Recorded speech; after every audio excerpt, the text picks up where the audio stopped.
those remains doing under your floorboards, sir? They were the remains of the old man. And are you the one who was responsible for that man's murder? Yes, it was I. But no, it wasn't the old man. It was that godforsaken eye of his. Calm down, sir, calm down. Now, start from the beginning.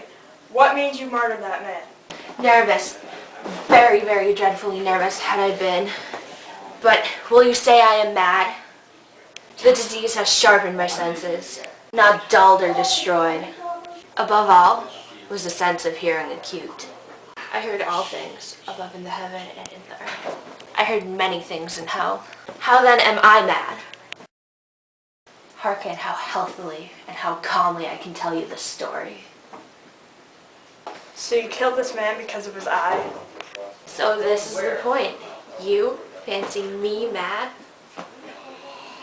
Madmen know nothing. Oh, but you should have seen me. You should have seen how wisely I proceeded. With what caution. I was never kinder to the old man than before the week I killed him.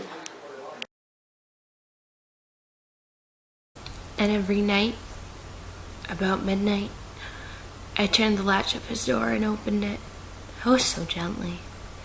And then when I had made an important opening sufficient for my head, I put in a dark lantern.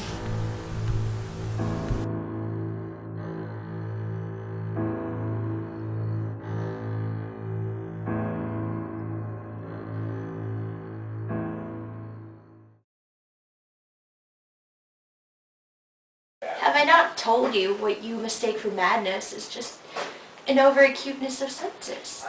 Sir, have I at any point inclined that you were a madman or that I believed you to be so? I have not. Therefore, stop trying to deny these fake allegations, saying that you are indeed a madman. Upon the 8th night, I was more than usually cautious in opening the door. A watch's minute hand moved more quickly than did mine. Never before that night had I felt the extent of my powers. To think that there I was opening the door, and he not even dreams of my secret deeds. For minutes longer, I refrained and stood still. When I had waited very patiently, without hearing him lie down, I resolved to open a very, very little crevice in the lantern. Like the thread of the spider, it shot out from the crevice and fell upon the vulture eye.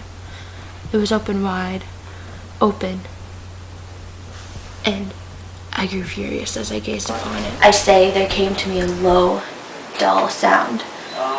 A sound that a watch makes when enveloped in cotton.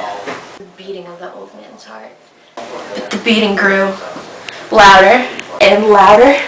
When even louder, I thought the man's heart would burst. The anxiety seized me. I thought the sound would be heard by my neighbor.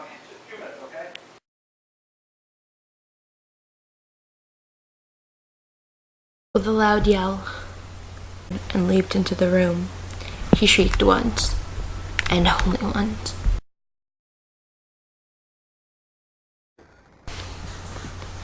The heart beat on with a muffled sound. At length, it ceased. The old man was dead. I wanted to dismember the corpse, to cut off the head, and the arms, and the legs.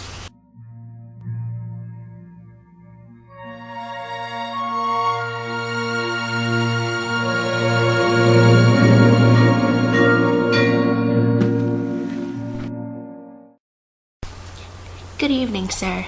May I be of assistance? Come in. There's nothing to hide here. My landlord has gone away, you see. He has gone away to the country and will not be back for quite some time. The neighbors have reported hearing a scream. Have you not heard the same? I was sent to search for the source. I must admit, that scream came from my own mouth. I have dreams once in a while that provoke such a reaction from myself. I must apologize for causing you a worthless trip. I bid you to search the home, if you must. My landlord keeps his treasures in his bedroom. I assure you, they have not been toyed with since his departure. I fancied a ringing in my ears. It continued and became more distinct. It was a low, dull, quick sound. Villains, dissemble no more. I admit the deed. Tear up the plagues. Here, it is the beating of his hideous heart.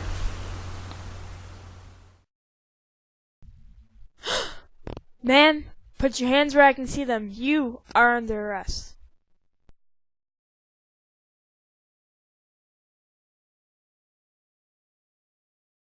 Am I sure that this story is the whole truth, and that nobody else has fallen victim to your doings like the old man? Why would I murder anyone if they did not have an eye as evil as his? Fine, I'll take my leave then. You'll fit in perfectly here. But I have said too many times, I am not a madman.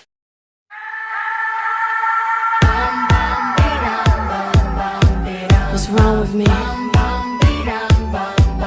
Why do I feel like this? I'm going crazy now.